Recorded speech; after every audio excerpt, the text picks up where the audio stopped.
Hello friend, welcome to career 24 channel. सरकारी नौकरियों में साक्षात्कार अब खत्म हो चुका है। टोटल 23 राज्य एवं 8 यूनियन टेरिटरी में जो है इंटरव्यू अब नहीं होगा। केंद्रीय मंत्री जितेंद्र सिंह ने शनिवार को बताया कि अब तक 23 राज्यों और 8 केंद्र शासित प्रदेशों में सरकारी नौकरियों भर्ती के लिए साक्षात्कार खत्म कर दिए गए हैं।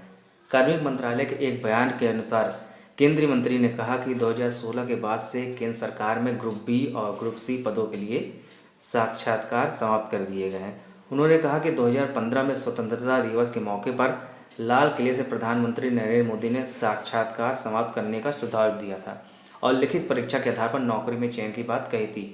प्रधानमंत्री मोदी की सलाह पर कार्मिक और प्रशिक्षण विभाग ने एक व्यापक कवायद की और 3 महीने के भीतर 1 जनवरी 2016 से केंद्र सरकार में भर्ती के लिए साक्षात्कार को समाप्त करने की घोषणा करने की प्रक्रिया पूरी कर ली गई है। और उन्होंने कहा कि महाराष्ट्र और गुजरात जैसे कुछ राज्य इस नियम को लागू करने के लिए तत्पर थे, लेकिन कुछ राज्य इसे समाप्त करने के अनिच्छुक थे।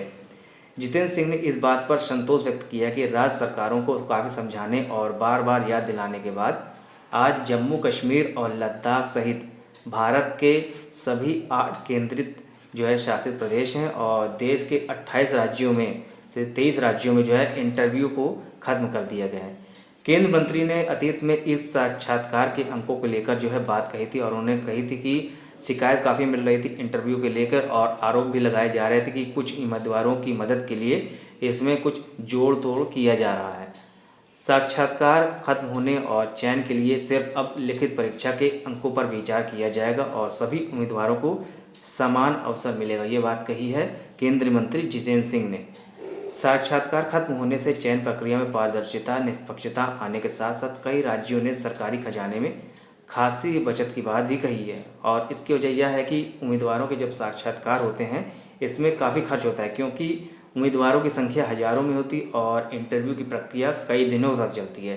तो ये थी इन्फॉर्मेशन कि सरकारी नौकरियों में 23 राज्य और 8 केंद्र शासित प्रदेशों में इंटरव्यू अब खत्म।